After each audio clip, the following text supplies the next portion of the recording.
हुजूर तशरीफ ला रहे हैं, वो आएंगे, आते होंगे, अभी आएंगे, वो आएंगे, आते होंगे, अभी आएंगे, यही सोच के हमने महफिल को सजा रखा है। अज़ीज़ान गिरामी वक़ार, मुहिब्बे गिरामी, फाजिल जामे आज़र हज़रतुल अल्लामा मुफ्ती नईम अज़हरी साहब, हज़रत अल्लामा मुफ्ती शाहिद अज़हरी साहब और दीगर उलमाए ज़वील एहतराम जो यहाँ पर मौजूद हैं, मशकूर व ममनून हूँ इनकी इज़्ज़तों का। मुफ्ती नईम साहब क़िबला ने जो कुछ भी मेरे मुतालिक तारुफ कराया, मैं हेच मदा उस लायक नहीं हूँ। अल्लाह मुझे उनके हुस्ने ज़न के मुताबिक बना दे। यकीनन वो मेरी सोहबत नहीं बल्कि मैं उनकी सोहबत हासिल किया और माशाअल्लाह ये वो उलमा हैं जो अपने दौरे तालिब इल्मी में भी अपनी सलाहियतों और अपनी अखलाक की बुलंदियों की एक छाप छोड़ते हैं। हमारा इंट्रोडक्शन तो सिर्फ इतना ही है जो दुनिया आज हमें पहचानती है। या रसूल अल्लाह, तेरे इश्क की बदौलत मुझे जिंदगी मिली है। वाह क्या बात है। मेरी बात बन गई है तेरी बात करते करते। है जो जिंदगानी बाकी ये इरादा कर लिया है, तेरे मुनकिरों से आका मैं मरूंगा लड़ते लड़ते। क्या बात है। बड़ी अजीब बात है। मैं आप हजरात के दरमियान यहाँ आया, इलाके की जोग्राफियत मालूम करना मेरी आदत रहती है। इत्तेफाकी बात है, मौलाना शाहिद साहब अज़हरी ने ये मुझे बताया कि ये चौक भी मुजाहिद चौक कहलाता है सुभान अल्लाह।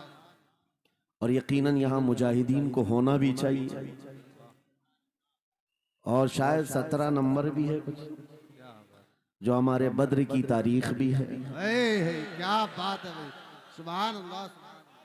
जहाँ 17 नंबर बद्र की तारीख याद दिलाई जाए और नाम भी मुजाहिद हो, तो वहाँ के बंदे को बुज़दिल होना ज़ेब नहीं देता। क्या बात है। नारे तकबीर, नारे रिसालत, लब्बैक या रसूल अल्लाह, लब्बैक या रसूल अल्लाह। ऐ सुन्नी नौजवानों, आपके इस जलसे पाक में आने से कबल डॉक्टर समी साहब ने मुझे ये हालात भी सुनाए और बता रहे थे कि यहाँ किस तरह की वाहियात और खुराफात भी चल रही हैं। लेकिन साथ में एक अफसोसनाक खबर ये भी मिली कि एक इतना बड़ा गंजान आबाद इलाका जिस पर जालिमों की बुरी नजर लगी हुई है और वो तुम्हारे घरों से तुम्हें बेघर करने की कोशिश में लगे हुए हैं। एक बात याद रखो, मैं आज के इस मिंबर से उन्हें पैगाम दे करके जाता हूँ, तुम क्या तुम्हारे बाप दादाओं ने भी उखाड़ने की कोशिशें की हैं। क्या बात। और सिर्फ ये एक खित्ता नहीं है, एक खित्ता नहीं है, इन कीड़ों की तो कोई हैसियत नहीं। इनका बाप इजराइल मिलकर गज्जा को कुछ नहीं कर सका। कत्ल करने का मतलब फना करना नहीं होता। इजराइल जैसी जालिम ताकत जिसके पास सुपर पावर ताकतें, पेट्रोट मिसाइल भी हैं, दादा अमेरिका साथ में खड़ा हुआ है, यूरोपीय यूनियन साथ में खड़ी है और निहत्ते कंकरियां लेकर खड़े होने वाले बच्चों का मुकाबला कर रहे हैं। और एक दो नहीं 10,000 से ज्यादा कत्ल भी कर डाले, बच्चों को मार भी दिया, लेकिन पेट नहीं भरा, डर खत्म ही नहीं हुआ। वो डर अभी भी खत्म नहीं हुआ। हजारों को कत्ल तो कर लिया, लेकिन रात की नींद और चैन अभी भी बेकार है, गारत है, क्योंकि उन्हें अंदाजा है इस बात का कि इनमें एक भी जिंदा बाकी रह गया तो कल का वो सलाहुद्दीन बन सकता है। क्या बात। तारीख दोहराई जा सकती है। तुम्हारे इलाकों को उखाड़ फेंकने और इसको बेघर करने की एक ही साजिश होती है कि ये गुलामाने उम्मते मुहम्मदिया में रसूल पाक सल्लल्लाहु ताला अलैहि वसल्लम की इस उम्मत में कोई शेर बेदार ना हो जाए, वरना कुत्तों की नींद हराम करके रख देगा। क्या बात है। मेरे अजीजों, अपनी वैल्यू समझो, अपनी हैसियत समझो। जब तुम्हारे साथ बुरी नजर लग जाए तो तुम्हारे उरूज और इर्तिका की मंजिलें शुरू हो जाती हैं। उन जालिमों को ये तारीख याद होना चाहिए कि जब मेरे ख्वाजा सरकार गरीब नवाज हिंदुस्तान तशरीफ लाए थे, उनके आने के बाद जो कुछ भी उनके साथ किया गया, उनके बाप दादाओं ने तारीख बताई होगी। गरीब नवाज को निकालने के लिए, उनकी झोपड़ी उजाड़ने के लिए, उनके खीमे को तोड़ने के लिए, यहाँ तक के सरकार गरीब नवाज जिस दरख्त के नीचे बैठे वहां से उठवा दिया, क्या क्या नहीं किया। लेकिन आज तारीख 800 साल के बाद भी सन्नाटेदार थप्पड़ मार करके बता रही है, जिसको तुम यहाँ से बेघर करने की कोशिश कर रहे थे, अल्लाह ने उसे ऐसा बादशाह बनाया। तुम्हारी हुकूमतें 5 साल के बाद डील डोल होने लगती हैं, और उस मर्द कलंदर की हुकूमत 800 साल से चल रही है, वो भी गर्दनों पर नहीं, लाखों दिलों पर हुकूमत कायम है। क्या बात है भाई, सुभान अल्लाह। कुरान में अल्लाह फरमाता है, वो अम्मा मा यनफउन्नास फयमकुतु फिल अर्द, जो लोगों को नफा देता है वो जमीन में बरकरार रहता है। कुरान की आयत पढ़ करके मैं तुम्हें हौसला देता हूँ, तुम्हें यह हौसला देता हूँ। अल्लाह ने कुरान में फरमाया, इन्ना अर्दी वासिआ, मेरी जमीन बहुत कुशादा है, मेरी जमीन बहुत कुशादा है। रब ताला फरमाता है, वलक़द कतबना फी ज़बूरी मिन बादि ज़िक्र अन्नल अर्द यरिथुहा इबादियस सालिहून, हमने ज़बूर में ये लिख दिया है कि हम इस जमीन का वारिस नेक बंदों को बनाएंगे। सुभान अल्लाह। आप इस बात के खौफ में न रहे, इस बात के खौफ में न रहे। अजीज़ान गिरामी वक़ार, जो काम तुम्हें करने के लिए कहा गया है वो क्या है? वो एक ऐसा इनकलाब इस जमीन से आना चाहिए, एक ऐसा इनकलाब। आपको मैं एक बात बता दूं, तारीख में जो तुम्हारी सिचुएशन और तुम्हारी हालत के मुताबिक हो, मैं वो बात करने की कोशिश करता हूं ताकि तुम्हारे दिल पर असर हो। आप जिस इलाके में रह रहे हैं, आप यहाँ के हालात बेहतर जानते हैं।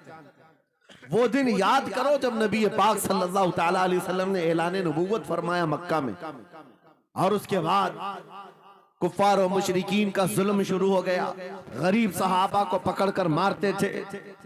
हजरत बिलाल हबशी, हजरत खुबैब इब्न अदी, हजरत खब्बाब इब्न अल-अरद, हजरत जैद बिन दसना, हजरत अम्मार बिन यासिर, ये वो सहाबा हैं जिनको सिर्फ मारा नहीं गया है, आग में तपाया गया है।